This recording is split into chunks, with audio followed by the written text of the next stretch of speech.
Hey there. So I just came across a story that I wrote about an experience I had in New York City while living on the Upper East Side about 7 years ago.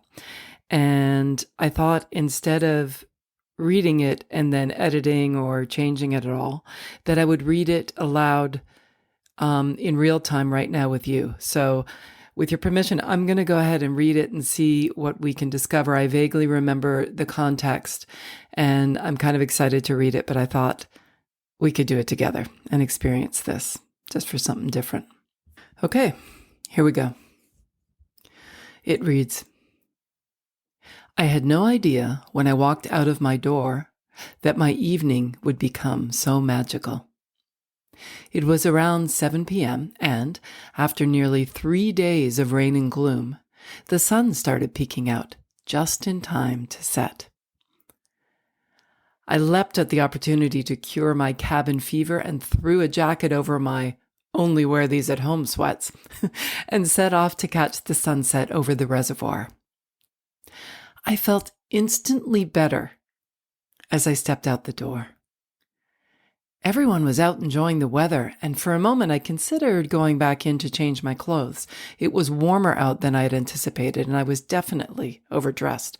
But instead, I removed my jacket and tied it around my waist, looking more shabby every minute. But who was going to see me? I wasn't going to miss the sunset. It felt great to breathe the air and get my heart pumping on the 2-mile walk around the reservoir. I thought about how we'd be leaving the neighborhood in a few days and decided to extend my walk down Museum Mile and take a few parting snapshots to remember it by. I sat on the steps of the magnificent Met and reveled in its beauty. A musician like a court jester mamboed on the terrace as he switched from alto sax to clarinet, entertaining the passerby. It was idyllic. I couldn't have asked for more in that moment. I felt somehow part of the street scene, like an image in a street artist's painting, the Met at dusk, and yet almost invisible, perfectly anonymous with no expectations of myself or from anybody else. Just then, 2 young men passed by me, and I overheard one of them saying to the other, "Hey, have you been here before?" And I turned and watched them go in. Wait, it's open? Before I could think, I found myself following them up the steps to the entrance. I asked the security guard how late they were open, and he said, for another 30 minutes. I lined up at the ticket booth. When it was my turn, I asked the woman behind the desk if they were still letting people in and what the price was for half an hour. Half expecting her to say it was too late, I prefaced with some lame comment about living in the area and this was my last chance to see it. She looked at me and said, "All you need is a penny." A penny? That's amazing. Minimum suggested donation was a penny.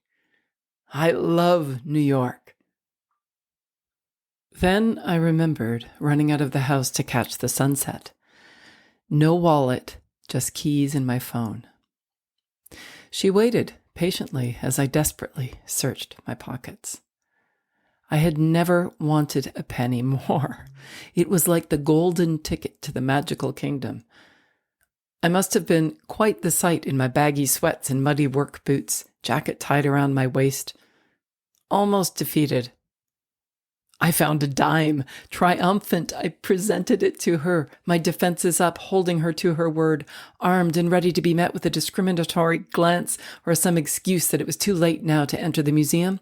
I was met instead with a gracious smile as the attendant accepted my dime and passed me through. The Met is monumentally impressive. It's massive. A half hour could barely get you through the grand corridor.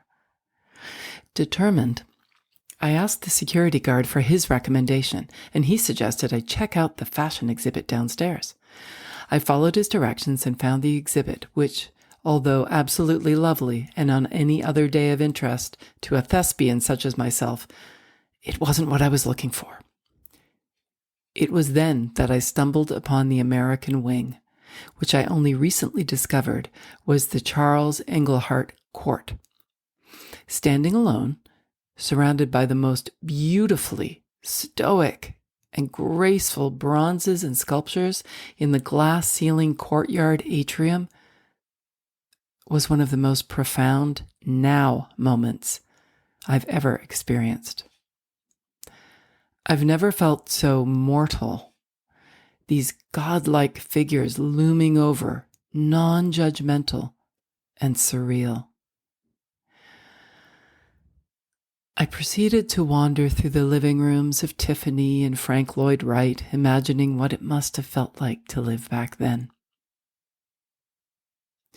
On my way out, I felt even a little more mortal when I stopped to look at a piece of mosaic wall that dated back 5,000 years.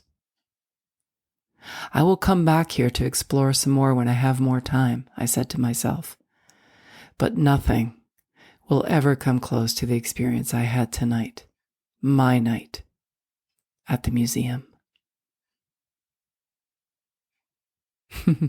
I hope you guys enjoyed that. I remember it now vividly. I also remember, and it's funny I didn't write about it, I remember when I continued my walk home that night, that out of nowhere, and for no particular reason as it wasn't any holiday, there were fireworks over the reservoir. Whether or not that signifies or signified something really doesn't matter. But the fact that I'm here today rereading this passage and reliving that beautiful moment really brings me to appreciate where I am today, and to know that this whole principle, guiding principle that I live by, this stop time, live in the moment thing, it's been in me all along. Never underestimate what you have in you, my friends. I'm Lisa Hopkins. Stay safe and healthy. And remember to live in the moment.